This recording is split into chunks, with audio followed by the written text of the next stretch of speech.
So it's a holiday, 24th of September, closing to the end of the month, where the president has promised that within the month of September, the list will be ready. Joining us to look at the list, as we await the list, rather, is Dr. Adetokunbo Perez. He's a political scientist. Good morning and thanks for joining us. Well, if you look at it by Monday, we should be having just about 72 hours to the end of the month. What's your expectation now, going by what is already happening within the Senate and the polity? Well, the September deadline that the president gave himself is not so much an issue now. It is that justice delayed is justice denied, and this has been a major delay. And even if you miss the deadline, it doesn't really mean much. There are a lot of questions to be asked. What have we lost in the meantime? The implication of not having ministers as soon as you get in is telling on the economy now. It's telling on the integrity and credibility of the country. The outside world is looking at us as being unstable, not serious, not organized, and those are the kind of indications because of the failure to put in place people who are supposed to liaise with the executive in order to present a democratically representative type of governance, which we don't have because we don't have ministers. It's not just ministers for the sake of ministers. Interrupt you, yes. Dr. P.S., because you just said that the international community are looking at us as being unserious. What are some of the indications that give that impression? Well, the ministerial thing is one. You remember when the president went to the U.S., he cited an example which was false, that Obama himself, when he got into office, did not constitute his cabinet immediately. And that was refuted because it would be totally irresponsible. The president of America did not do that. The first day he went into office, he had key departments heads with him right away. And within a week, the whole cabinet was in place. There's a reason for that. It is to give the impression that you are ready for business. And more importantly, that you are running a democracy. Democracy meaning that these ministers represent different departments and they are accountable for what happens in their departments. And many people will agree with you in terms of what ministers could represent. Sure. But then, you know, if you talk about the international community having a certain impression, they usually show that through certain actions that they take or through certain behaviors that they exhibit towards a country. Have you seen any in that direction to show that they Certainly. think What we're J.P. serious? Morgan has done to us, dropping us from the list of emerging markets, is disastrous for the economy. Because what it means is that we are not getting the kind of international investors that we need to run our economy. And the reason they did that is because they see the polity as being unstable. Again, you know, no matter... That wasn't the reason they cited. The CBN you know, strongly refuted the reasons that were cited over, you know, liquidity, especially in Forex. And the CBN says it was just moving in that direction to ensure transparency in that particular sector. And it considers the economy of Nigeria paramount before any listing on JP Morgan's bond. I don't know if you read the back and forth between JP Morgan and the CBN. But that is just one aspect of it. Mm-hmm. The economy is totally tied to politics. Everywhere in the world. Every time they have elections in the US, they have this slogan, is the economy stupid, right? Everything boils down to the economy. That's what runs the government. So if the government is perceived, JP Morgan, the aspects of the report that I read, which is the one that is interesting to me as a political activist, is that if the country is perceived to be unstable or to be undemocratic, people begin to worry about their investments and they pull back. And that's what we're beginning to see now. And the problem with the National Assembly has to do with it too. In what direction? Well, the same thing. The impression that you give that your country is not stable, that your leaders are not responsible, that we don't know what is going to happen next. So perception is key here. It is key in everything. And that is where we're having this, the downturn in the economy has to do with it. It's not just the reason, there are many other reasons. As in fact, the speaker, the guest before, made very clear. Let me bring you in, let me take you away from the economy and the ministers. Let's look at the issues of security. 3 days now, an elder statesman has been kidnapped. First of all, what's your reaction to that?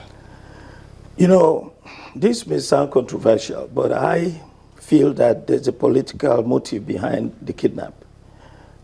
Chief Falae is known to be, well, basically a philanthropist, a retired civil servant. He doesn't have money. The Chief Falae is not a rich man. So abductors or kidnappers go after their victims for a purpose. If Chief Falae is not a rich man, nobody is going to be asking him to pay a ransom of 100 million. Therefore, there's something else behind this. Let's look at the eyewitness said the people that kidnapped him looked like Fulani headsmen because they were speaking Hausa and all of that. But he had also had issues with Fulani headsmen because their cattle ate up his farmland. Sure. Do you think they're like, what do you say, revenge? They're taking out a revenge on him? Yeah. But let me read a larger meaning into what is going on. Chief Falae has been having conflict with these headsmen. They've been invading his farm several times, because I spoke to members of the family several times, and there's been this altercation between them.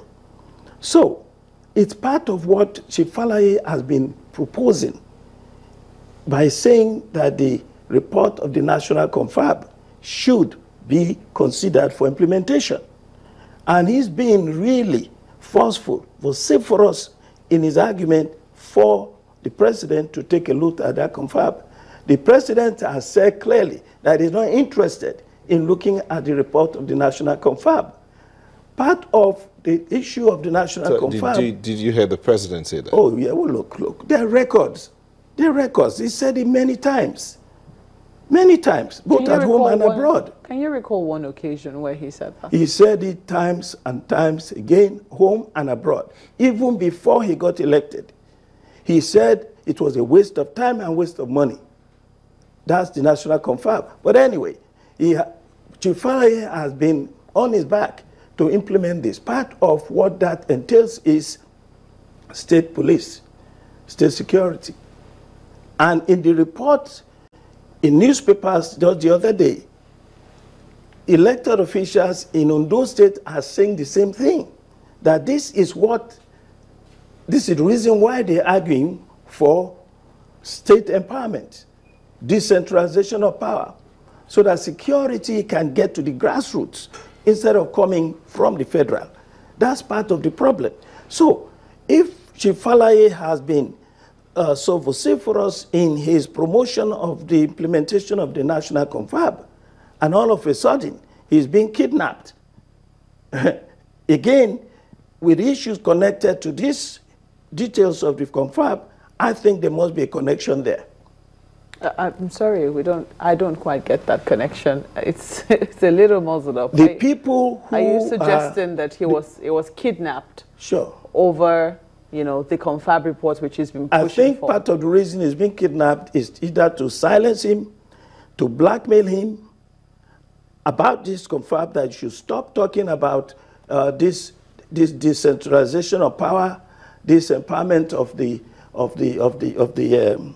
the states, because you are talking about confederation, which a lot of people are against. So I think it is people who are against that, because what you have with these Fulani headsmen roaming everywhere, doing anything they want to do, is a reflection of this centralization of everything.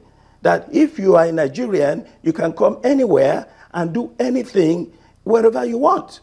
And what Confederation is saying is the opposite, which is what Chief Falae stands for. Yeah, so I'm saying there's a connection here. He's not the only one who stands for that. There are quite a number of other elder statesmen who also incidentally gathered, I think about a month ago in Akure, the Ondo State capital, you know, supported also by the governor of that state, to push for reforms, especially a look at the National Conference report. So why would he be singled out and targeted?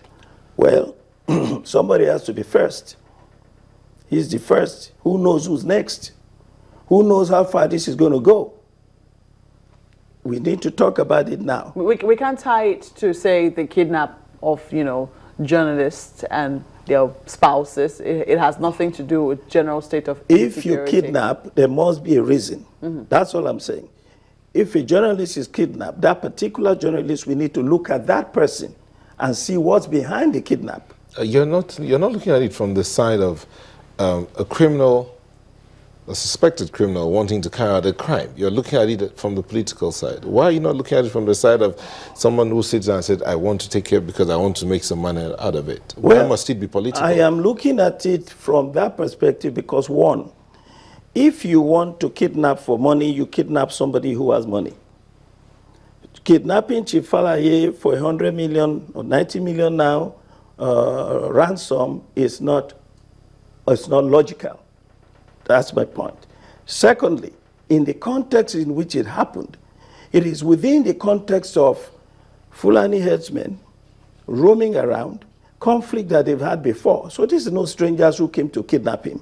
These are people who have had arguments with him over his reluctance. He's always fighting them. But are you aware? You've got to leave this Are you place. aware that, you know, first of all, he's not the only farmer who has. It's very sad that, you know, this has to come down to politics, because quite a number of people who sincerely just want to see him back in, you know, in health. But if we decide to look at it from a political angle, you're aware that he's not the only farmer. I mean, we've seen lots of farmers in the north central region of Nigeria who have had, you know, problems, constant problems. Sometimes they have led to bloodshed with this Fulani herdsmen. In recent times, in the south of the country, we've seen a situation where suspected Fulani herdsmen have started kidnapping ordinary people from the farms, and then, you know, quite a number of people have been kidnapped in recent times, many of them not prominent. You don't think that this is just a symptom of a larger problem that has possibly nothing to do with the National Conference report? Look, it could have been, it's possible, that it has nothing to do with the National Confab. But I'm looking at the personality involved. Chief Falaye has a track record of being very, very determined, insistent on certain things. He has, look, when Jonathan was in power, he fought all the time against President Jonathan, argued that the Southwest has been marginalized. And it was only when Jonathan constituted the National Conference that he started becoming supportive of Jonathan. So this issue of National Confab is not just National Confab, the details. Decentralization of power, you know, resource control. In other words, the states should have their own power and independence. And nobody can say, because I'm a Nigerian, I can roam around and do whatever I want in any part of the country just because I'm a Nigerian. That it is not right, it is not safe, it is not fair, it is not equitable. This is where the issue is. So I think that it has more. And I think in days to come, you'll see that there's more to it. Look, other people may still be in trouble if we keep saying, oh, it's just some petty thieves. No, I think there's more to it than that. And we do hope that something is done on this. Now you have shared your own view on this particular matter. A quick reminder here, the President has ordered the Inspector General of Police to see that he's released safe and sound. Dr. Perez, we would like to thank you for sharing your insights with us this beautiful holiday of the Eid for Muslims. We do hope that we'll have more time to look at the National Conference report in the days to come here on Sunrise Daily. Once again, thank you so much. Thanks for having me. We'll take a moment to return shortly. Join us again.